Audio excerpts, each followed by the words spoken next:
student, not a high school student, at Stanford University, working at the Kondaje Lab. And I'm going to be talking about suggested best practices for interpreting deep learning models for regulatory DNA. So a common goal in the field is to build classification models that learn to distinguish a positive set of DNA regions associated with a specific function from some background negative set of DNA regions. And the resulting models often achieve state-of-the-art performance and are then interpreted for insight into what they learned. So we should clarify what we mean by interpretability in the context of this presentation. So we will use interpretability to refer to explaining the prediction for an input sequence in terms of the contributions from individual bases in the sequence. So high positive contribution values indicate that a base drives the prediction upward. High negative contribution values indicate that a base drives the prediction downwards. And contribution values that are close to 0 indicate unimportant bases. So we've already seen many examples of neural networks being applied to genomics. So to recap, the inputs to this model shown here are DNA sequences represented as ones and zeros, or one-hot encoded inputs. The input is fed through a series of layers to produce an output. And the final layer of the model consists of a sigmoid neuron that predicts 1 if a region is accessible in a given cell type and 0 otherwise. So how do we identify important nucleotides? An intuitive approach is called in silico mutagenesis, or ISM, in which a perturbation is made to a particular position in an input, and the change in output is computed for all 3 possible perturbations at that position. So this is repeated for every position in the input sequence. Now, the obvious drawback to this is computational efficiency because we have to do perturbations for all the bases and all the sequences. We also encounter something called a saturation problem. So if we consider the output y, where y is a function of the inputs I1 and I2, and y eventually saturates to 1, when I1 is equal to 1 and I2 is equal to 1, if we perturb I1 from 1 to 0, we won't observe a change in the output because at this point, y is locally insensitive to the inputs. This gives the misleading impression that neither I1 nor I2 is relevant to the output y. So to avoid the saturation effect, we'd have to perturb combinations of inputs, but that in turn would increase computational cost.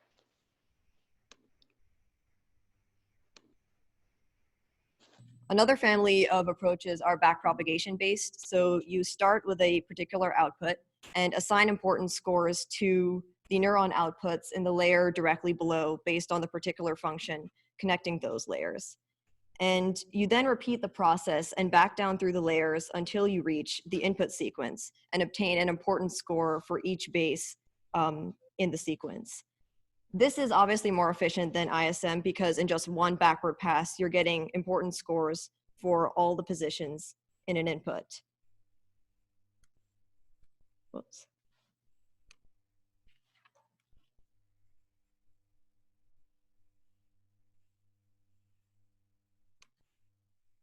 However, gradients don't solve the saturation problem. And when we were talking about gradients, we mean the gradient of the output with respect to each base in the input. So note that when I1 is equal to 1 and I2 is, or I1 plus I2 is greater than 1, the gradient of y with respect to I1 and I2 is 0. So I1 and I2 would once again mistakenly not be flagged as important.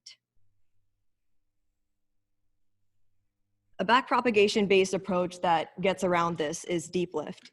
So deep lift relies on the concept of difference from a reference activation, where the reference activation is the activation that a neuron has when presented with a reference or neutral input. So for this example, let's assume that our inputs are mean and variance normalized so that a reasonable reference value for I1 and I2 is 0. Now, when we look at the point where I1 plus I2 is equal to 2, for example, the difference from reference is 1. even though the gradient might locally be 0. So this is the information that DeepLift uses to attribute importance, even when we're faced with a saturation problem. Another reference-based backpropagation approach is integrated gradients. So you linearly interpolate from your reference input, which in this case is I1 equal to 0 and I2 equal to 0, to an actual input, which in this case is I1 equal to 1 and I2 is equal to 1. At each point along the interpolation, you calculate the gradient with respect to the inputs. So for example, when the gradients are 0.2 and 0.4, the gradient is equal to 1. But when the interpolated inputs are 0.6, 0.8, or 1, the gradient is 0. At the end, you average your gradients across all of the inputs and multiply that by the feature-wise difference traveled. So since integrated gradients accounts for gradients all the way from the reference input to the actual input, it too is able to attribute importance even when you're faced with saturation. So what are some examples of genomic references that have been used in backpropagation-based methods? Integrated gradients proposed using an all zeros input as the reference, and another option is to use the average of the one-hot inputs as the reference. However, the problem with this is that both of these are inputs that the model has never seen before, because one of them is entirely zeros and one has fractional values. So this may result in unexpected behavior. What we found works best is for each input sequence to use multiple dinucleotide shuffled versions of itself as references, and then average the importance scores across those references. And how do we know whether a particular choice of reference is good or bad? The first thing to do is to simply look at the scores. So pictured is an example our lab encountered when the average one-hot reference failed, because almost every base in the sequence is being highlighted as important. However, when we switch to multiple shuffled references, we can more clearly see the motifs. Another thing you can do is visualize the output of the model when it is applied with the reference input and compare that to the output of the model when it's applied with the actual inputs. So remember that DeepLift and integrated gradients try to explain the difference from a reference output. So you want to make sure you have a reasonable reference output. For example, here is a visualization of the distribution of the model's output logits on positive and negative labeled examples. So the blue is the distribution for positive labeled examples, and the orange is the distribution for the negatives. Here we can see that the green arrow would be a reasonable choice of reference for explaining the positives because it is representative of the average output on the negatives. But the red arrow would be a bad choice of reference because even negatively labeled examples have a higher output. And so even negatively examples would be given high contribution scores in relation to it. So our evaluation of interpretation methods for genomic sequences was based on differentiating these methods by their ability to identify motifs in a specific cell type.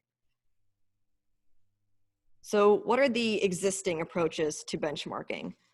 One way is to create a completely simulated data set. So first we generate a random background sequence, as shown here. Then we sample motifs from a position frequency matrix and implant them at random into our randomly generated background sequence. So in this approach, we have the benefit of being in control of the exact ground truth because we are deciding the motifs and then inserting them into known positions in the sequence. However, the problem that we can run into is that these sequences may not be necessarily representative of real biological data because real TF binding is highly cooperative with many factors often co-binding and affecting each other. And we also don't capture any positional preferences in motif occurrence. Alternatively, we can use a real data set based on real genomic sequences. So we identify relevant motifs in a cell type based on prior knowledge and search for them in each sequence. The obvious pro of this is that it's real representative data, but it is difficult to know that you aren't missing any motifs when you don't definitively know the ground truth. Our solution is an approach that is a hybrid of both real data and complete simulation. So for our positive set, we ran the Homer motif discovery tool to identify the exact positions of all known sequences in real genomic data. We then dinucleotide shuffled all the sequences to randomize the backgrounds, and then we re-implanted the Homer motifs into their original positions in each sequence.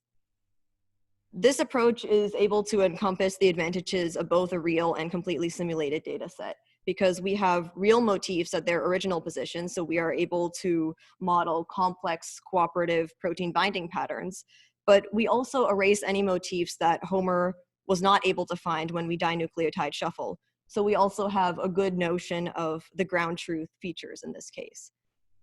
However, we still have the disadvantages of being limited by Homer, because we don't know if Homer has possibly missed motifs or identified false positives.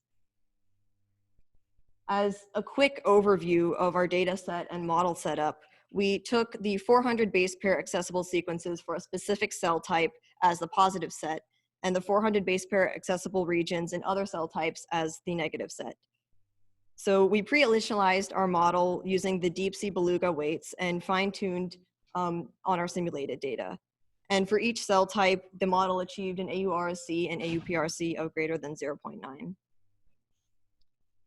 So given the important scores for all the interpretation methods, the task is to evaluate how they perform when identifying motifs. We do this by running a sliding window corresponding to the length of a given motif across each sequence. And we define positive windows as windows that fully overlap the given motif, and negative windows as windows that do not overlap the given motif at all. Windows that partially overlap the motif or overlap a different motif are excluded.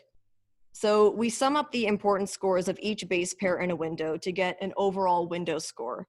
And then we can use those window scores to calculate the AURSC and AUPRC for a given motif for a particular interpretation method.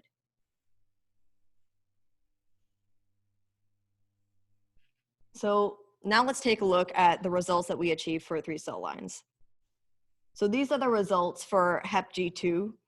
And in this case, the y-axis is AUROC and the x-axis is the top motifs by AUROC.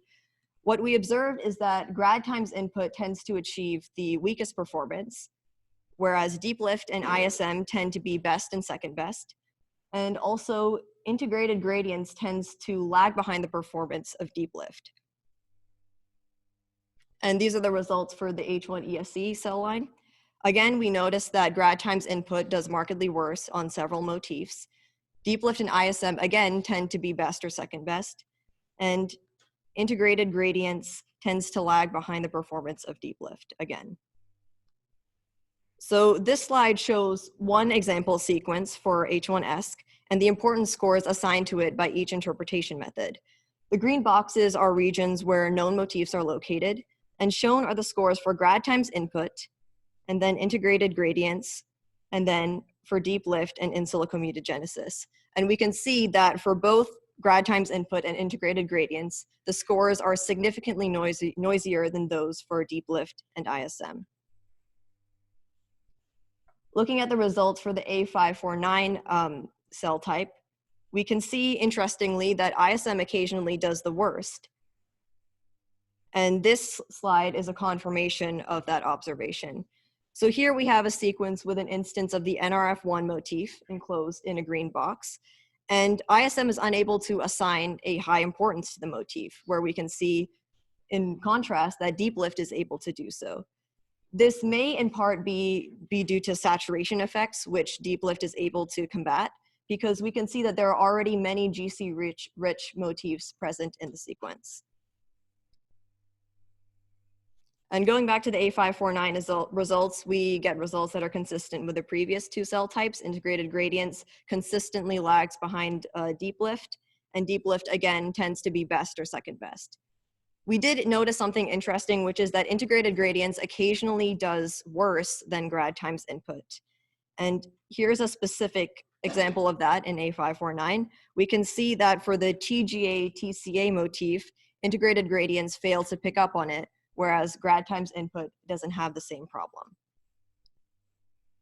One potential explanation for why integrated gradients is not doing so well could have been that there are not enough interpolation steps taken between the reference and the input sequence. However, we can see with 10 interpolation steps versus 20 interpolation steps, there is a minimal change in performance, which means that the number of interpolation steps was likely sufficient. One hypothesis, another hypothesis for the relatively poor performance of integrated gradients is that when we interpolate between two one-hot encoded inputs, we get fractional values resulting from the interpolation that the network has never seen before during training. And this could cause the network to behave unexpectedly. In fact, when we interpolate between the reference inputs and the actual inputs, we sometimes observe that during interpolation, the predicted logits do not fall between the logits of the reference and the input sequences. So in this case, the green distribution is for the original sequences, the blue distribution is for the shuffled sequences, and the yellow distribution is for the interpolated points. So we can see if we animate this as we move from alpha is equal to 0.1 to 0.4, we can see the interpolated logits shift slightly to the left before eventually converging as expected towards the right. So in summary, here are the main takeaways from this presentation. So simulations guided by real data are a promising approach for benchmarking interpretation methods.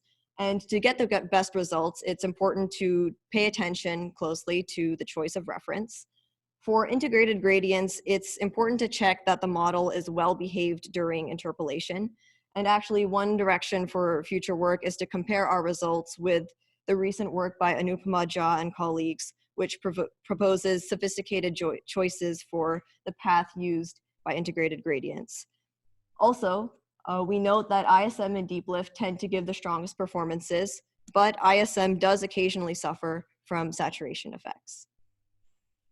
Okay, thank you.